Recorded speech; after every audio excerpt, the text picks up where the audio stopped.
भारत को वैश्विक manufacturing hub बनाने के उद्देश्य से साल 2014 में शुरू हुआ मेक इन इंडिया अभियान अब नई ऊंचाइयों तक पहुंच रहा है। मोबाइल फोन, इलेक्ट्रॉनिक्स, ऑटोमोबाइल, रक्षा उत्पादन और सेमीकंडक्टर जैसे क्षेत्रों में भारत तेजी से अपना उत्पादन बढ़ा रहा है। देश में निवेश में बढ़ोतरी हुई है, रोजगार के नए अवसर पैदा हुए और विदेशी कंपनियों का भरोसा मजबूत हुआ है। मेक इन इंडिया को मजबूती देने के लिए सरकार ने PLI स्कीम शुरू की। इस योजना के तहत कंपनियों को उत्पादन बढ़ाने पर आर्थिक प्रोत्साहन दिया जाता है। मोबाइल निर्माण हो, फार्मा, टेक्सटाइल, इलेक्ट्रॉनिक्स जैसे कई सेक्टर्स में इसका सकारात्मक असर दिखाई दे रहा है। इसी का परिणाम है भारत अब दुनिया में बड़े मोबाइल निर्यातक देशों में शामिल है। पिछले 12 सालों में मोदी सरकार ने कारोबार करना आसान बनाने के लिए तमाम कदम उठाए। नीतियों में सुधार हुआ, जिसकी वजह से व्यापारिक सुगमता बढ़ाई गई। व्यापार को आसान बनाने के लिए कंपनीज एक्ट में कई प्रक्रियाओं को सरल बनाया गया, जिसकी वजह से कारोबारियों को कम कागजी कार्रवाई और तेज मंजूरी मिल पाई। स्टार्टअप्स और MSMEs के लिए नियमों को आसान बनाने पर विशेष जोर दिया गया।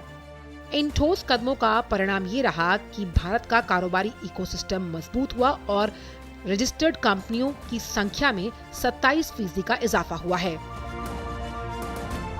देश की बैंकिंग व्यवस्था को मजबूत करने और फंसे हुए कर्ज की समस्या से निपटने के लिए लागू किया गया IBC यानी इंसॉल्वेंसी एंड बैंकरप्सी कोड। इस कानून ने कंपनियों के दिवालिया होने की प्रक्रिया को समयबद्ध बनाया तो बैंकों को बकाया वसूली में मदद मिली। IBC ने भारत की क्रेडिट संस्कृति को मजबूत किया, साथ ही साथ कंपनियों पर वित्तीय अनुशासन का दबाव भी बढ़ गया। कर व्यवस्था को सरल बनाने के लिए कई बड़े कदम उठाए गए। कॉर्पोरेट टैक्स दरों में कमी, फेसलेस असेसमेंट और डिजिटल टैक्स सिस्टम ने कारोबारियों के लिए प्रक्रिया आसान बनाई। GST लागू होने के बाद वन नेशन वन टैक्स व्यवस्था मिली, जिससे टैक्स स्ट्रक्चर मजबूत हुआ और राज्यों के प्रति व्यापार को गति मिली। नए GST सुधारों ने कर स्लैब को सरल बनाया, साथ ही मूल्य को प्रतिस्पर्धी बेहतर बनाते हुए व्यवसाय में सुगमता की बढ़ोतरी हुई है। नए सुधारों की वजह से जो रजिस्टर्ड टैक्स पेयर्स हैं, उनकी संख्या में भी इजाफा हुआ। 2025 तक 1.5 करोड़ से अधिक रजिस्टर्ड टैक्स पेयर्स हैं, जिसकी वजह से व्यवसाय संचालन और आसान हुआ। ई-वे बिल वॉल्यूम में भी सालाना तौर पर 21% का इजाफा हुआ है। आज का भारत विकसित होने के लक्ष्य पर तेजी से काम कर रहा है और हमारे इस लक्ष्य की प्राप्ति में रिफॉर्म एक्सप्रेस की बहुत बड़ी भूमिका है। रिफॉर्म एक्सप्रेस यानी हर सेक्टर में नेक्स्ट जनरेशन रिफॉर्म, जैसे अब से कुछ समय पहले ही देश ने नेक्स्ट जनरेशन GST रिफॉर्म लागू किए थे। हर सेक्टर पर इसका अच्छा असर दिखा। विशेष रूप से हमारे MSMEs को बहुत फायदा हो रहा है। इसी तरह करीब 6 दशक के बाद इनकम टैक्स कानून को आधुनिक किया गया है। इससे करोड़ों टैक्स पेयर्स को फायदा होगा।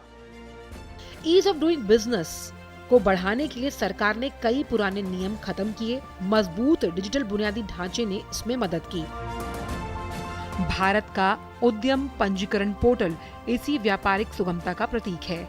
इसके साथ ही इंटेलेक्चुअल प्रॉपर्टी यानी बौद्धिक संपदा अधिकारों में भी कई सुधार किए गए। पेटेंट और ट्रेडमार्क रजिस्ट्रेशन की प्रक्रिया तेज हुई, जिसकी वजह से स्टार्टअप्स को इनोवेशन के लिहाज से बढ़ावा मिला।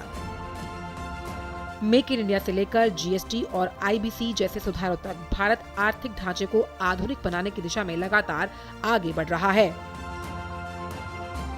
सरकार का लक्ष्य भारत को सिर्फ बड़ा बाजार ही नहीं, बल्कि वैश्विक उत्पादन और निवेश का प्रमुख केंद्र बनाना भी है।